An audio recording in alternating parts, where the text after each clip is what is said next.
గ్రంథము 30వ అధ్యాయము 19వ వచనం చదువుతాను. అందరూ కూడా మీ యొక్క బైబిల్స్ తీసుకుని అలాగే అందరూ చదువుకుందాం. సియోనులో యెరూషలేములోనే ఒక జనము కాపురం ఉండును. జనమా, నీవికనే మాత్రము కన్నీళ్లు విడువవు. ఆయన నీ మొర విని నిశ్చయముగా నేను కరుణించును. ఆయన నీ మాట వినగానే నీకు ఉత్తరం ఇచ్చును. హల్లెలూయా. చూడండి, ఒక జనంతో ఉంటున్నాడు ఆయన. నీ మొర విని నిశ్చయముగా నిన్ను కరుణించును. ఆయన నీ మాట వినగానే నీకు ఉత్తరం ఇచ్చును అని చెప్పి అంటున్నాడు. హల్లెలూయా. కనుక మన దేవుడు ఎవరు అంటే, మన కన్నీళ్లు విడుస్తూ ఉంటే మనల్ని చూసి ఆనందించే దేవుడు కాదు. మన కన్నీళ్లు విడుస్తూ ఉంటే వీళ్ళకి ఇలాగనే కావాలి, నా మాట వినలేదు కదా వీళ్ళు అని చెప్పి మనల్ని చూసి ఏదో అనుకునే దేవుడు కాదు. ఎవరు మన దేవుడు అంటే, మన కన్నీళ్ళని తుడిచే దేవుడు. ఆమేన్, ఆమేన్. మన మాట, మన కన్నీళ్లతో మనం చేసే ఆ యొక్క ప్రార్థన ఆలకించి మనకి సమీపముగా ఉన్న దేవుడు. ఆమేన్, హల్లెలూయా. మనకి సమీపముగా ఉన్న దేవుడు అంటే ఆయన. కనుకనే ఇక్కడ మాట రాయబడింది, ఆయన నీ మాట వినగానే నీకు ఉత్తరం ఇస్తాడు అని చెప్పి రాయబడింది. చాలాసార్లు మన జీవితాల్లో మనం కన్నీళ్ళు వృధా చేస్తూ ఉంటాం. కానీ ఇక్కడ రాయబడింది ఏంటంటే, నీవిక ఏమాత్రము కన్నీళ్లు విడవకు. నీ కన్నీళ్ళకుంటున్న వాల్యూ, నీ కన్నీళ్ళకుంటున్న విలువ ఈరోజు మనం తెలుసుకోవాలి. అన్నిటికీ రికార్డ్స్ ఉంటాయండి. మన యొక్క భూమికి ఒక రికార్డు ఉంటుంది, ఒక పుస్తకంలో ఒక రికార్డు ఉంటుంది, మన పేర్లు ఒక రికార్డులో ఉంటాయి.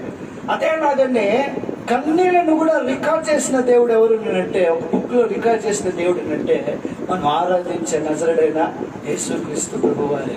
ఆమేన్, హల్లెలూయా. కీర్తనల గ్రంథం 56వ అధ్యాయం 8వ వచనంలో దావీదు మాట అంటారు. చూడండి ఒకసారి. కీర్తనల గ్రంథము 56వ అధ్యాయము 8వ వచనం. నా సంచారములను నీవు లెక్కించి ఉన్నావు, నా కన్నీళ్లు నీ బుడ్డిలో ఉంచబడి ఉన్నవి, అవి నీ కవలల్లో కనబడును కదా. ఆమేన్. కవలలు అనంటే కింద ఫుట్ నోట్ లో ఉంది పుస్తకము. ఆమేన్, హల్లెలూయా. నువ్వు కన్నీళ్లు కార్చింది కూడా ఆయన పుస్తకంలో ఏం చేసి పెట్టాడో తెలుసా? రాసి ఉంచాడు. హల్లెలూయా. కనుక ఈ దినం మనం నేర్చుకోవాల్సిన సత్యం ఏంటంటే, వృధాగా లేకపోతే అనవసరంగా నీ కన్నీళ్ళు కాచొద్దు. అనవసరంగా దాన్ని వేస్ట్ చేయొద్దు. కొన్నిసార్లు మనకి కనపడుతుంది, సేవ్ వాటర్, సేవ్ వాటర్ అని చెప్పి కనపడుతుంది.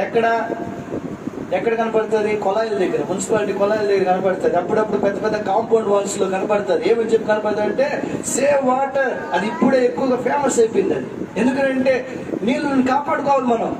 ఇంకా రాబోతుంటున్న తరాలకి వాటిని అందించాలని అంటే మనమే ముందుగా దాన్ని ఏం చేయాలి, కొత్తగా దాన్ని వృధా చేయకుండా దాన్ని ఎలా ఖర్చు పెట్టుకోవాలి, దాన్ని మనం నేర్చుకొని ఉండాలి. అదేలాగానే మన కన్నీళ్లు కూడా మనం చాలా విలువైన సంగతిని మనం నేర్చుకోవాలి. హల్లెలూయా. కనుకనే ఇక్కడ అంటున్నాడు, ఎందుకు అంటున్నాడు ఈ కన్నీటి గురించి అంటే, ఏ మాత్రం నువ్వు కన్నీళ్లు విడువవు అని చెప్పి ఎందుకు అంటున్నాడంటే, ఆ కన్నీటిని గమనించి నీకు సమాధానం ఆయన ఇచ్చాడు కనుకనే ఆ మాట అంటా ఉన్నాడు. ఆమేన్, హల్లెలూయా. ఒకసారి ఒక భయంకరమైన వ్యాధి వచ్చింది ఒక రాజుకి. ఆ భయంకరమైన వ్యాధి వచ్చి ఆ వ్యాధి మధ్యలో పడుకొని ఆయన అలా చావలేక, అలా బ్రతకలేక, ఆ బాధను తట్టుకోలేక కుమిలిపోతూ ఉంటున్న సమయంలో ఒక ప్రవక్త వచ్చి అంటాడు. ఏమని చెప్పి అంటాడనంటే, అయ్యా నీవు మరణం అవ్వబోతా ఉన్నావు, నీ ఇల్లుని చక్కబెట్టుకో అంటాడు. హల్లెలూయా. ఈయన చావు బ్రతుకు మధ్యలో పోరాటం జరుగుతూ ఉంటున్న సమయంలో ప్రవక్త వచ్చి చెప్పిన మాట ఏంటంటే, నువ్వు మరణం అవుతా ఉన్నావు, నీ ఇంటిని నువ్వేం చేసుకోవాలి, చక్కబెట్టుకో. ప్రవక్త వచ్చాడంటే ఒక సంతోషం వస్తుంది. పాస్టర్ గారు మన ఇంటికి వస్తే మనకేమొస్తుంది? ఆదరించే మాటలతో వస్తాడేమో అని చెప్పి మనం సంతోషిస్తాం. అదే పాస్టర్ మనల్ని వచ్చి తిట్టి కొట్టిపోయినాడు అనుకోండి, ఎందుకు వచ్చినారా ఈయన అని చెప్పి అనుకుంటాం. కొంతమంది పాస్టర్లు చూస్తే భయం. ఎందుకనంటే ఆయన వస్తే ఎక్కడ చికెన్ అడుగుతాడేమో, ఎక్కడ ఆయన వస్తే కానుక అడుగుతాడేమో, ఆయన వస్తే ఏం చేయమని అడుగుతాడేమో అని చెప్పి ఒక భయం. ఈ హిజ్కియాకి ఏమొచ్చింది అంటే, యెషయా వచ్చినప్పుడు ఆదరించే మాటలు మాట్లాడతాడేమో, ఒక సందేశాన్ని దేవుని దగ్గర నుంచి తీసుకుని వస్తాడేమో అని చెప్పి అనుకుంటే మరణ సందేశాన్ని తీసుకుని వచ్చినాడు హిజ్కియా దగ్గరికి యెషయా. ఆమేన్. మరణ సందేశం, నువ్వు మరణం అవ్వబోతూ ఉన్నావు, నీ ఇంటిని చక్కబెట్టుకో అని చెప్పి అన్నప్పుడు ఈ హిజ్కియా యెషయా కాళ్ళు పట్టుకోలా, ఈ హిజ్కియా యెషయా దగ్గర అయ్యా నా కొరకు ప్రార్థన చేయని చెప్పి బ్రతిమలాడుకోవాలా. ఈ హిజ్కియా చేసిందంటే అలాగనే తనుంటున్న అదే స్థితిలో నుండి గోడ తట్టుకు తిరిగి కన్నీళ్లు విడడం ప్రారంభించినాడంట. హల్లెలూయా. కన్నీళ్లు విడుస్తా ఉన్నాడు. అయ్యా నీ ప్రవక్త ద్వారా నువ్వు నన్ను మరణమవుతావు అని చెప్పాడు. ఈ సందేశాన్ని పంపినావు కదా ప్రభువా, నన్ను ఒక్కసారి జ్ఞాపకం చేసుకో ప్రభువా, నా క్రియల్ని జ్ఞాపకం చేసుకో ప్రభువా అని చెప్పి ఈ హిజ్కియా కన్నీటితో గోడల తట్టు తిరిగితే ఈ యెషయా గుమ్మము దాటక మునిపే మరొక వార్త దేవుని దగ్గర నుంచి వస్తా ఉంది. ఆమేన్. కన్నీటికుంటున్న శక్తిని చూడండి ఒకసారి. గుమ్మము కూడా దాటలేదంట.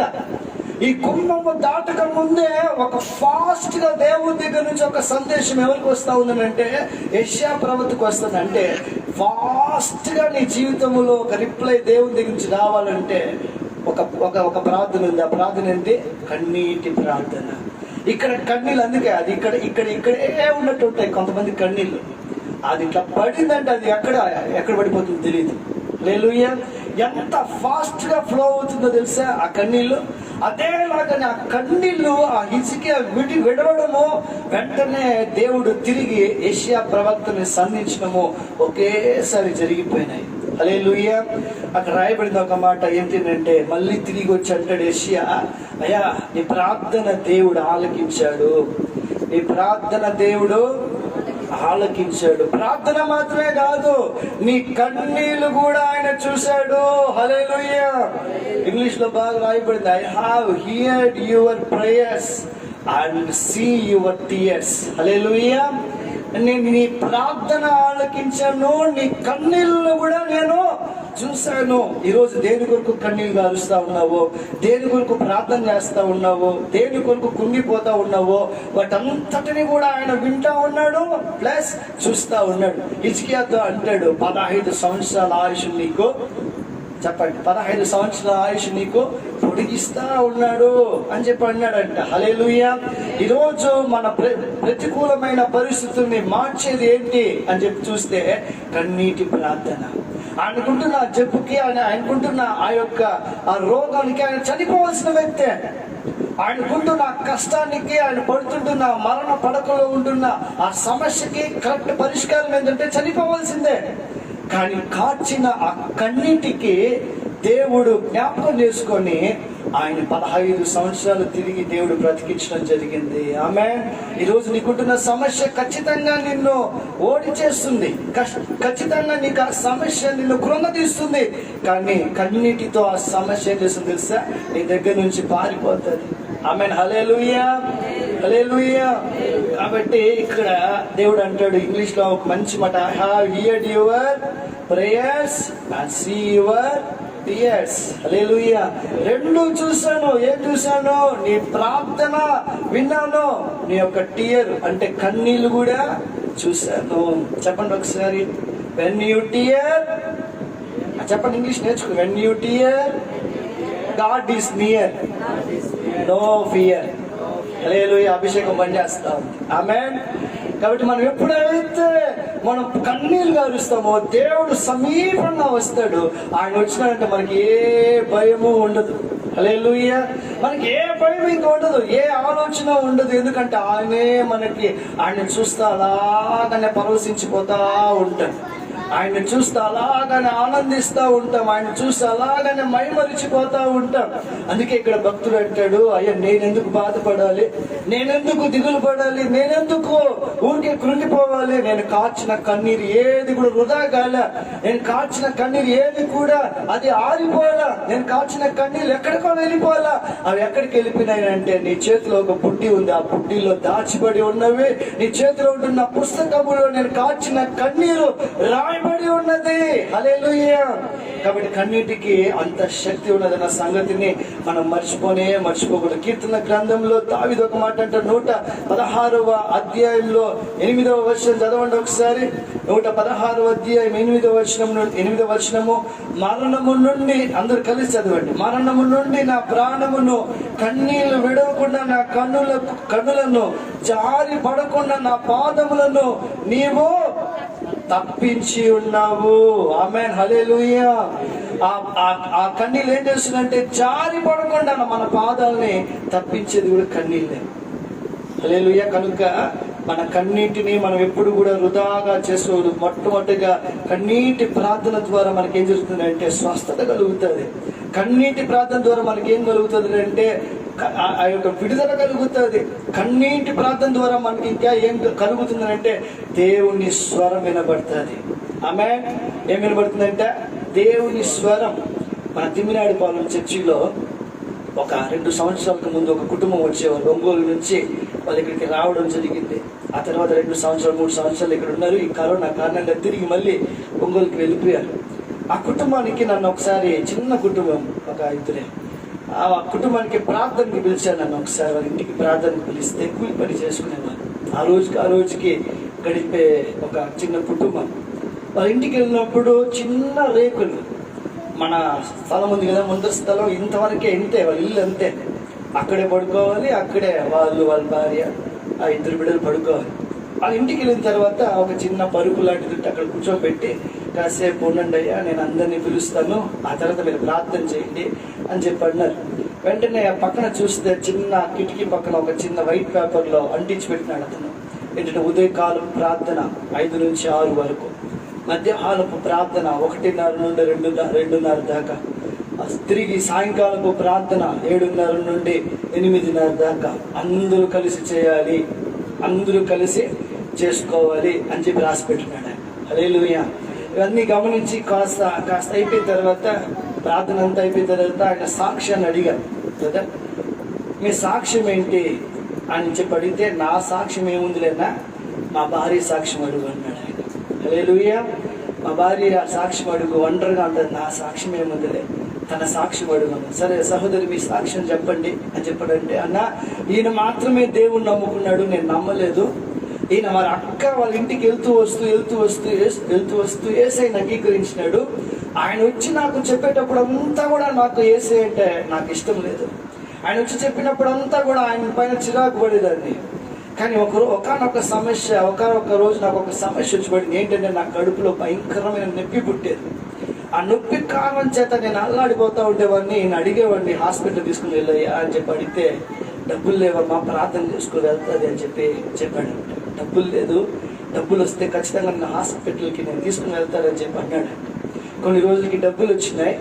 డబ్బులు వచ్చిన తర్వాత భార్యాభర్తలు కలిసి హాస్పిటల్కి వెళ్ళి ఆ కడుపు నొప్పి ఎందుకు వస్తూ ఉంది అని చెప్పి చూపిస్తే, డాక్టర్స్ అన్నారంట, ఇప్పుడిప్పుడే మీకు మొదలవుతా ఉంది. ఏంటి మొదలవుతా ఉంది?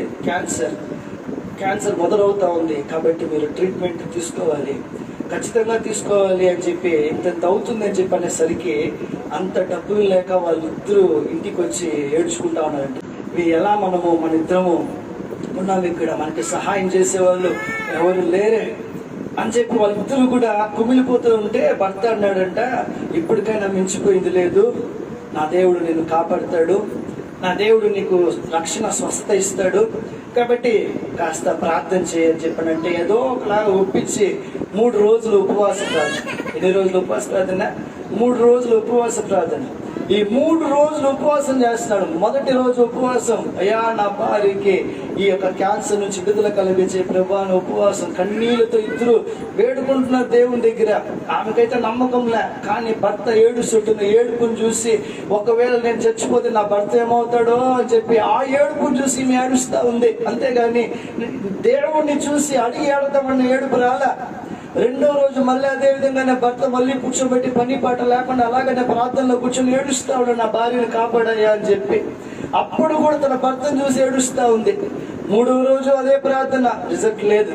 ఆ 3వ రోజు రాత్రి పడుకొని నిద్రపోతా ఉన్నారంటే, ఇద్దరు పడుకొని నిద్రపోతా ఉంటే ఈమె ఒకటే ఏడ్చుకుంటా ఉంది, యేసయ్యా నా భర్త నేను నమ్మాడు కదా, నా కోసం కాకపోయినా నా భర్త కోసమైనా నన్ను బ్రతికించు, నా కోసం కాకపోయినా నా భర్త కోసమన్నా నా కడుపులో ఉంటున్న ఈ క్యాన్సర్ని నాకు విడుదల కలగచేసయ్యా, నేను నిన్ను నమ్ముకుంటాను ప్రభువా, నువ్వు నన్ను బ్రతికిస్తే నువ్వు నాకు విడుదల ఇస్తే, నువ్వు నన్ను నాతో దర్శిస్తే నేను నిన్ను నమ్ముకుంటాను ప్రభు అని చెప్పి ఆ రోజు వచ్చిందంట కన్నీరు. హల్లెలూయా. ఆ 3వ రోజు రాత్రి ఉపవాసం అయిన తర్వాత అలాగనే పడుకొని కన్నీళ్లు గారుస్తా ఉంటే మధ్యరాత్రి వేళ ప్రభు అలాగనే ఒక తెల్లని స్వరూపంతో వచ్చి ఆమె పడుకుంటున్న సమయంలో ఆమె తలపైన చేయి పెట్టి అమ్మా అన్నాడంతే. ఆమేన్, హల్లెలూయా. అమ్మా అని చెప్పి ఎప్పుడైతే చేయి పెట్టాడో ఆ స్వరం వినపడింది, ఆ దర్శనం కనపడింది. వెనక్కి తిరిగి చూసేసరికి ఎవ్వరూ లేరు, భయపడిపోయింది. మొత్తం చెమటతో తన యొక్క మొత్తం తడిసిపోయింది. భర్తను లేపింది. ఎవరు నన్ను అమ్మ అన్నారు. తెల్లని దుస్తులు, మెరుపు లాంటి దుస్తులతో కనపడ్డాడు. కానీ ఆ ముఖాన్ని చూడలేకుండా పోతున్నానే కానీ ఆయన యొక్క చేయి నన్ను తాకినట్లుగా నేను చూశాను. అప్పుడు భర్త అన్నాడంటే అది ఎవరో కాదు, 3 రోజులు ఉపవాస ప్రార్థన, 3 రోజులు కన్నీటి ప్రార్థన దేవుడు అంగీకరించాడు, ఆలకించాడు అని చెప్పి అన్నాడంట. హల్లెలూయా. వెంటనే మరుసటి రోజు మళ్ళీ డాక్టర్స్ చెకప్కి రమ్మన్నారు. ఇంకా ఏదైనా రిపోర్ట్లు తీద్దామని చెప్పి వాళ్ళు మళ్ళీ తీసుకుని ఆ సహోదరిని తీసుకొని వెళ్తే అక్కడ ఉంటున్న టెస్ట్ చేసిన డాక్టర్స్ అంతా కూడా ఒకే ఆశ్చర్యం. వాళ్ళకి ఏం అర్థం కాదు. వాళ్ళు అడుగుతున్నారంట, బయటకు వచ్చాడు, మీ ఆవిడని వేరే డాక్టర్ దగ్గరికి ఎక్కడైనా తీసుకుని వెళ్ళావా, ఈ 3-4 రోజులు ఎక్కడికైనా వెళ్ళినారా మీరు అని అడిగితే ఆయన అన్నాడంట, అంత స్తోమత మాకు లేదమ్మా, గవర్నమెంట్ హాస్పిటల్ తక్కువ, వేరే స్తోమత మాకు లేదు. అలాగైతే ఏది మళ్ళీ ఉండు, పెద్ద డాక్టర్ వస్తాడు, ఆయన వచ్చి చెప్పినా ఆయన వచ్చి చూసిన తర్వాత మళ్ళీ చెప్తాం అని చెప్పి మళ్ళీ ఇంకొక డాక్టర్ వచ్చి ఆ డాక్టర్ చూస్తే ఆ హాస్పిటల్స్ లో ఎంతమంది డాక్టర్స్ అయితే ఉన్నారు అందరూ కలిసి దానికి సంబంధించిన వాళ్ళందరూ కలిసి రిపోర్ట్లు అన్ని చూసి ఆ తర్వాత కన్ఫర్మ్ చేసుకున్నారు, ఇది గడ్డ కాదు, కడుపులో ఉన్నది బిడ్డ అనేసి. ఆమేన్, హల్లెలూయా.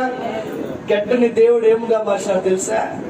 బిడ్డగా మార్చినాడు. హల్లెలూయా. అంతటి శక్తి దేనికి ఉందంటే నీ కన్నీటి ప్రార్థనకు ఉంది.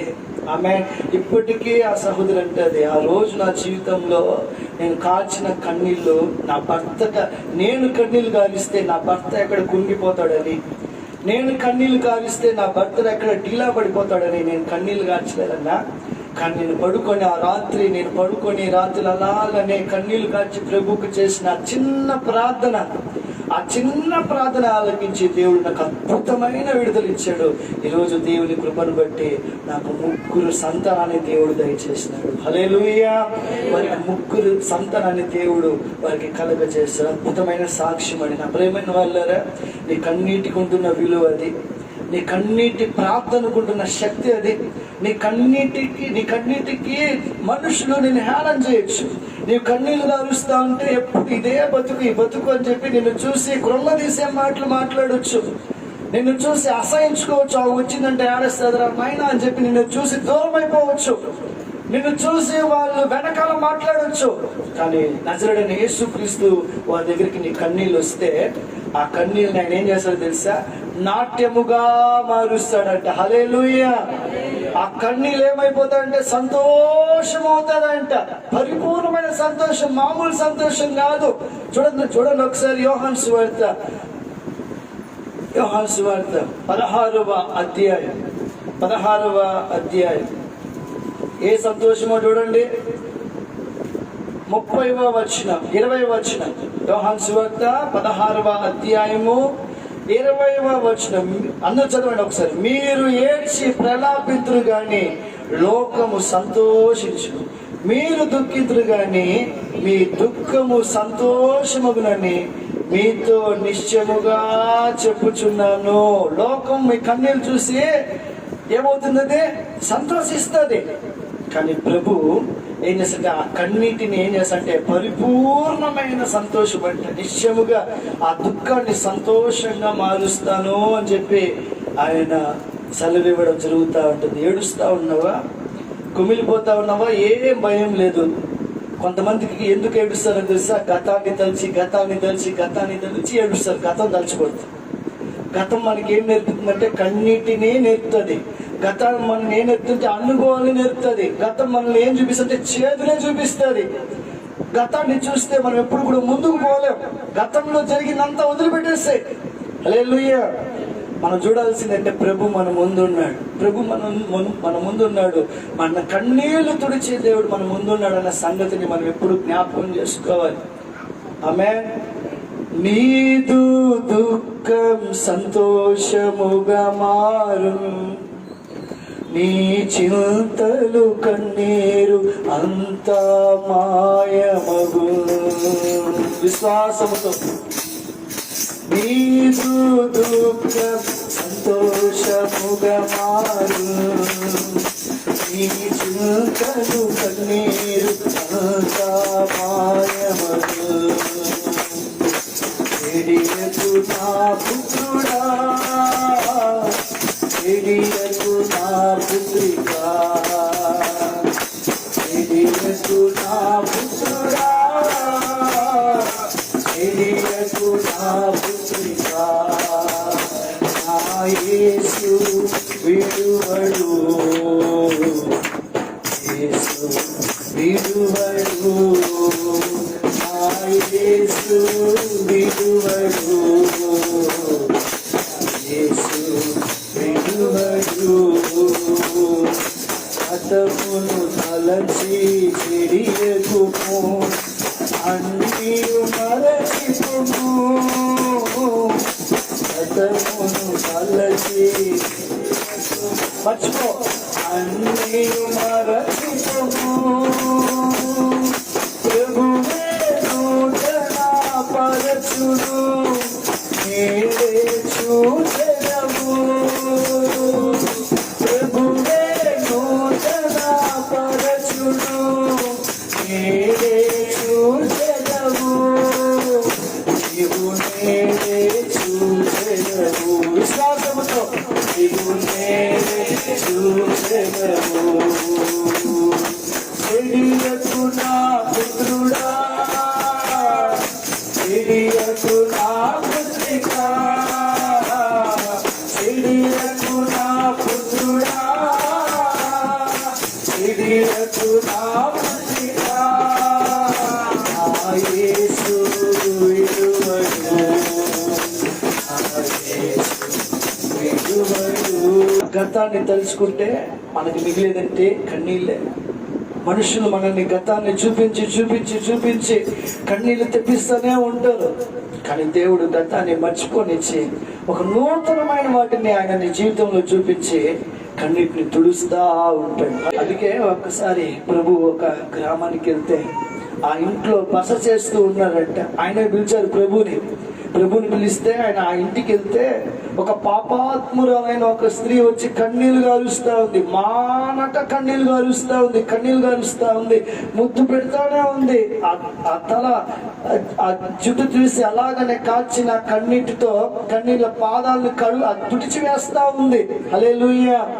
అక్కడ మనిషి పిలిచిన, యేసయ్యని పిలిచిన ఆ యొక్క శిష్యుడు సీమోను చూసి అంటాడు, ఏమని చెప్పంటాడు? లూకాసు సువార్త 7వ అధ్యాయం, లూకాసు సువార్త 7వ అధ్యాయము 39వ వచనంలో ఈ మాట రాయబడి చదవండి ఒకసారి. లూకాసు సువార్త 7వ అధ్యాయం 39వ వచనంలో, ఆయనను పిలిచిన పరిసయ్యుడు అది చూచి, ఈయన ప్రవక్త అయిన ఎడల తన్ను ముట్టుకొనిన ఈ స్త్రీ ఎవతియో ఎటువంటిదియో ఎరిగి ఉండును, ఇది పాపాత్మురాలని తనలో తాను అనుకునెను.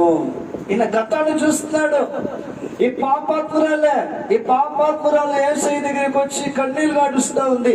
ఈ పాపాత్మురాలు యేసయ్య దగ్గరికి వచ్చి ముద్దు పెట్టుకుంటా ఉంది. ఈ పాపాత్మురాలు యేసయ్య పాదాలలో తను తడిపిన కన్నీటిని ఆ జుట్టుతో అలాగనే తుడుస్తా ఉంది. వీటంతటిని యేసయ్య గమనిస్తా ఉన్నారు, శిష్యులు గమనిస్తా ఉన్నారు.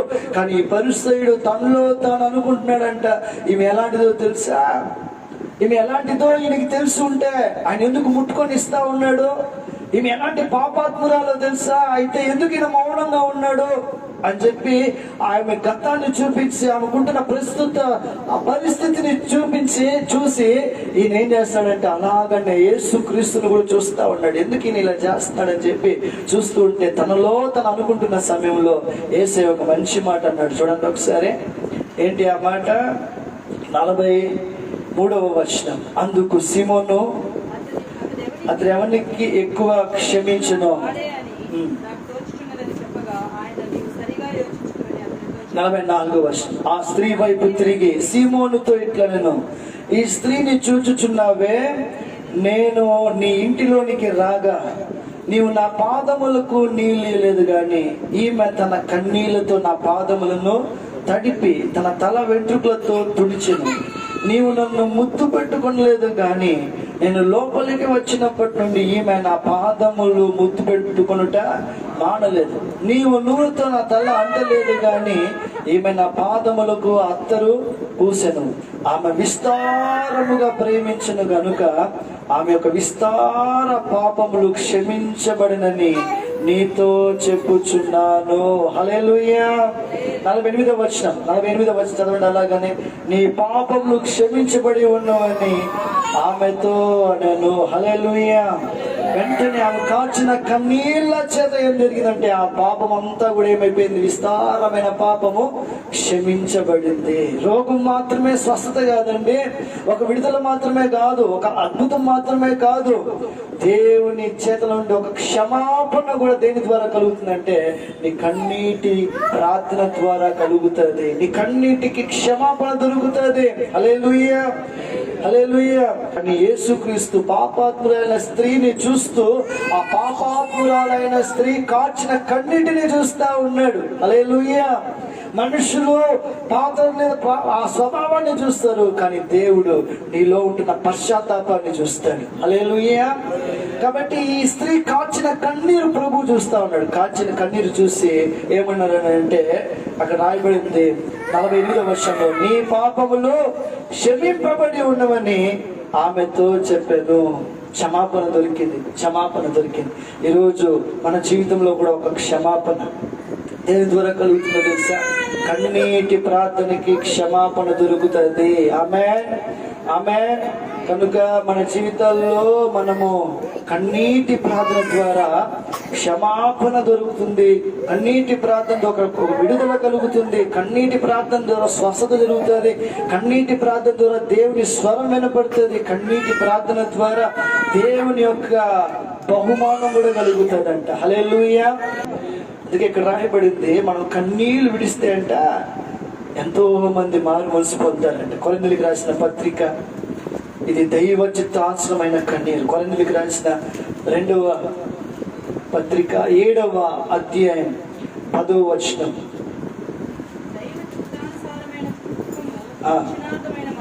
మారు మనసు కలగజేయును. ఆమేన్. 7వ అధ్యాయం 10వ వచనంలో దైవ చిత్తానుసారమైన దుఃఖం రక్షణార్థమైన మారు మనసును కలగజేస్తుంది. ఈరోజు ఏడ్చాల్సిన అవసరం కూడా ఉంది. ఎంత ఆయన మనల్ని కన్నీళ్లు తుడిచినా ఆ కన్నీళ్లు తుడవబడినా మనం ఎందుకు ఏడవాలో తెలుసా? అయ్యో, ఎంతో మంది ప్రజలు ఇంకా మారు మనసు పొందలేదే, ఎన్నో చోట్ల ఇంకా యుద్ధాలు జరుగుతూ ఉన్నాయే, నా దేశంలో ఇంకా ఎంతో మంది శ్రమల్లో ఉన్నారే, నా దేశంలో పరిస్థితులు బాగలేవే, ఆకలి కేకలు వినబడతా ఉన్నాయే. వీటంతటిని తలుచుకొని ప్రతి క్రైస్తవుడు అలాగనే కన్నీళ్లు గార్చాల్సిన అవసరం ఎంతైనా ఉంది. హల్లెలూయా. ఈరోజు కాలుస్తున్నాం ఆ కన్నీళ్ళు.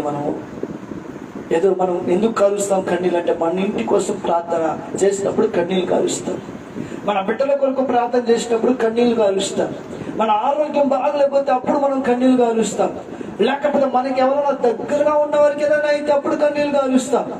కానీ ఇక్కడ రాయబడింది, ఎవరి కొరకు కన్నీళ్ళు కాచాలంటే దేశంలో ఉంటున్న ప్రతి వారి కొరకు నువ్వు కన్నీళ్ళు కాచాలి. నశించిపోతుంటున్న ప్రతి వారి కొరకు నువ్వు కన్నీళ్ళు కాచాలి. ఆ కన్నీరు ఏమవుతుందో తెలుసా? నువ్వు కాచే కన్నీరు ఏమవుతుందో తెలుసా? వారికి రక్షణను తీసుకుని వస్తాడు ప్రభు. ఆమేన్. నువ్వు ఇక్కడ కాలిస్తే అక్కడ రక్షణ, నువ్వు ఇక్కడ ప్రార్థన చేస్తే అక్కడ వారికి విడుదల, ఇక్కడ నీవు వారి కొరకు చేసే ఉపవాసము అక్కడ వారికి ఏమవుతుందో తెలుసా? ఉత్సాహ గానంగా మారుతుంది. ఆమేన్. హల్లెలూయా, హల్లెలూయా. కనుక ఎక్కడో కదా జరుగుతా ఉన్నాయి సమస్యలు అని చెప్పి అనుకోబాకండి. అది మన ప్రక్కనే మన వారికే జరుగుతున్నాయని చెప్పి తలిచి ప్రార్థన చేస్తూ కన్నీళ్లు విడిచే బాధ్యత మనకు ఉంది అనే సంగతిని ఎప్పుడు మర్చిపోబాకండి. హల్లెలూయా. కనుకనే రాయబడింది, హిజ్కియా కన్నీడు స్వస్థతను కలగజేసి ఒక అద్భుతాన్ని చేసింది. ఆ పాపాత్మురాలైన స్త్రీ కన్నీరు క్షమాపణ కలగజేసింది. అదేలాగానే దైవ చిత్తానుసరమైన యాజకులమైన మన కన్నీరు అనేకులకి రక్షణ కలగజేస్తుంది. హల్లెలూయా. అనేకులకి రక్షణ కలగజేస్తుంది. చూడండి ఒకసారి తిమోతిని చూసి పౌలు ఏమంటాడు? తిమోతికి రాసిన రెండవ పత్రిక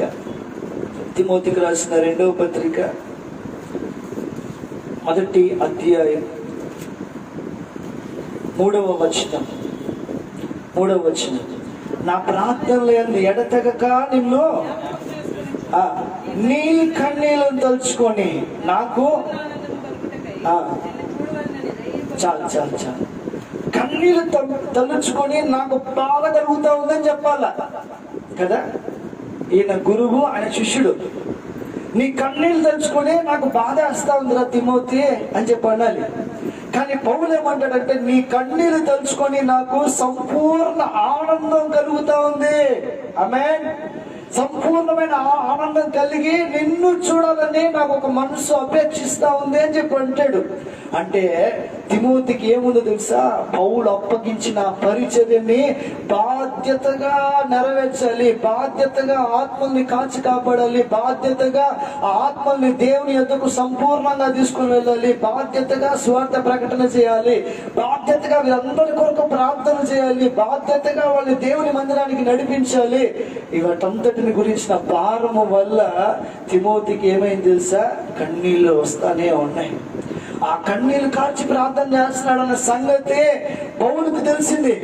పౌలు అంటున్నాడు నీ కన్నీళ్ళు తలుచుకొని నాకు సంపూర్ణ ఆనందం కలుగుతా ఉంది. ఈరోజు దేవుడు మనం చూసాను ఏమన్నా తెలుసా?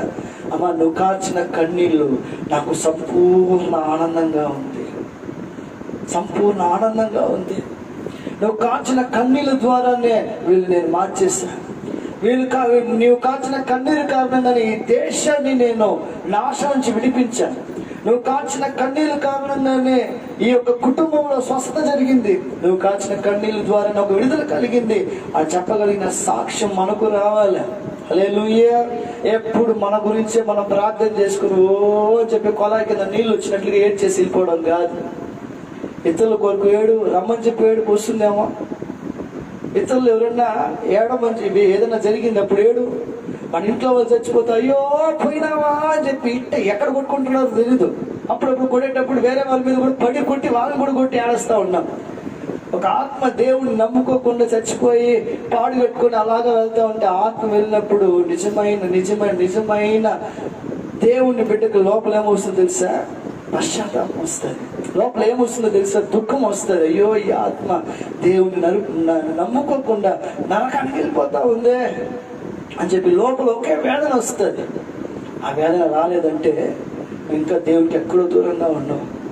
కనీసం ఆ వెళ్ళిపోతుంటున్న ఆ పాడి మోసుకుంటున్న ఆ జన సమూహాన్ని చూసి ప్రభు వాడైనా చనిపోయినాడు, బ్రతికుండే వీళ్ళన్నా మార్చు ప్రభు అని చెప్పి ఒక చిన్న ప్రార్థన నువ్వు చేయలేకుండా పోయావు అంటే నువ్వు ఎక్కడో దూరంగా ఉండవు. హల్లెలూయా. మనం ప్రార్థన చేయాలంటే జరుగుతుంటున్న పరిస్థితులు చిన్న ప్రార్థన పెద్ద కార్యాలు తీసుకుని వస్తాయి. మనం చేసే స్మాల్ స్టెప్స్ బిగ్ సక్సెస్ అంటారు. కాబట్టి మనం చేసే చిన్న ప్రార్థన ఖచ్చితంగా గొప్ప అద్భుతమైన రిజల్ట్ వస్తుంది. ఈరోజు మీరు చేసే చిన్న పనులు గొప్ప మార్పులు తీసుకుని వస్తాయి. మీరు చేసే చిన్న ప్రార్థనలు గొప్ప ఆశ్చర్యమైన కార్యాలను తీసుకుని వస్తాయి. ఏమాత్రం సందేహించొద్దు, ఏమాత్రం కృంగిపోవద్దు, ఏమాత్రం అధైర్యపడొద్దు. ఖచ్చితంగా మనం చేసే ప్రతి క్రియ ఆ క్రియలకి ఒక ప్రతిఫలము దేవుడు ఖచ్చితంగా అనుగ్రహిస్తాడు. ఆమేన్, ఆమేన్. కనుక హిజ్కియా పెద్ద ప్రార్థన ఏం చేయలే, గోడ తట్టు తిరిగాడు, చిన్నగా ప్రార్థన చేసి నన్ను జ్ఞాపకం చేసుకో ప్రభువా, నన్ను జ్ఞాపకం చేసుకో అని చెప్పి ఒక చిన్న ప్రార్థన. నేను ఎలా ఉన్నానో ఎలా నడుచుకున్నానో నన్ను జ్ఞాపకం చేసుకో అని చెప్పి గోడ తట్టు తిరిగి కన్నీటితో చేసిన చిన్న ప్రార్థన గుమ్మము దాటక ముందే యెషయా ప్రవక్తతో దేవుడు మాట్లాడినట్టుగా చేసింది. ఆ పాపాత్మైన స్త్రీ చేసిన ఒక చిన్న పని అలాగనే ఏడ్చుకుంటూ వచ్చి విలువైంది. అత్తరు మాత్రం ఎలాంటి తెలుసా? అది చాలా విలువైంది. అత్తరుని విలువైన దానిగా చూడలేదు, కానీ యేసయ్య ఆమె కన్నీటిని విలువైన దానిగా చూశారు. హల్లెలూయా. వెంటనే ఆమెను కూడా క్షమించడం జరిగింది. ఈరోజు దైవ మనుషులమైన మనం, యాజకులమైన మనము ఆ యొక్క యాజక మంటపంలో నుండి అలాగనే మందిరంలో నుండి బలిపీఠానికి మధ్యలో అలాగనే మనం కన్నీళ్లు గారిస్తే మన కన్నీళ్ళు అనేకుల్ని రక్షణ మార్గంలోనికి నడిపిస్తుంది. హల్లెలూయా. అలాంటి కన్నీళ్ళు మనకు రావాలి, అలాంటి కన్నీళ్ళు మనకు కావాలి. అలాంటి కన్నీళ్ళ కొరకు మనం దేవుని దగ్గర బ్రతిమలాడాలి. హల్లెలూయా. అలా బ్రతిమలాడే స్వభావం నాకు కావాలి ప్రభు అని చెప్పి మనం అడగాలి. అందుకే హెబ్రీయులకు రాసిన పత్రిక 5వ అధ్యాయము 7వ వచనం చూస్తే, ఆయన శరీరధారి ఉన్న దినాల్లో మహారోగంతో శబ్దముతో కన్నీళ్లు విడిచుచ్చు అని చెప్పి రాయబడింది. కన్నీళ్లు విడిచుచ్చు దేవునికి ప్రార్థన చేస్తే అప్పుడు ఆయన అంగీకరించబడ్డాడంట. ఈరోజు నువ్వు అంగీకరించబడాలంటే మహారోగంతో శబ్దముతో, వ్యక్తిగతంగా నువ్వు కూర్చున్నప్పుడు దేవునితో మాట్లాడుతున్నప్పుడు కన్నీళ్లతో దేవునితో మాట్లాడు. కొన్నిసార్లు మన నోరు మాట్లాడదు, కన్నీళ్లు మాట్లాడతాయంట. ఆమేన్, ఆమేన్. కన్నీళ్లు మాట్లాడతాయి. మీకు తెలుసో తెలీదో, కొంతమంది మన ముఖం చూస్తే మన సమస్యను చెప్పక ముందే మన కళ్ళు చూసి మన సమస్యలు చెప్పేస్తారు. మనం ఏడుపు ఎందుకు ఏడుస్తాం ఏం నీ సమస్య అని చెప్పి ఆ సమస్య మనం నోటి నుంచి రాకముందే చెప్పేస్తారు. మనం అడుగుతారు అంటే మనం దుఃఖముతో ఉన్నాం, చెప్పలేని బాధని మనం లోపల అనుభవిస్తా ఉన్న సంగతిని ఇతరులకి తెలియజేసేది ఏంటంటే కన్నీళ్ళు. ఆమేన్. కనుక కన్నీటిని వృధా చేసుకోదు. దేవుని సముఖంలో కూర్చొని ఏది నీకు కావాలో, ఏది నీకు అవసరమో, ఏది దేవునికి ఉత్తమమో, ఏది నీ జీవితంలో దేవుని చిత్తమో దాని కొరకు కన్నిపెట్టి కన్నీళ్లు కాచు. దేవుడు ఖచ్చితంగా అద్భుతమైన ఒక ఆశ్చర్యమైన అద్భుతమైన విడుదల మనందరికీ దేవుడు దయచేయును గాక. ఆమేన్.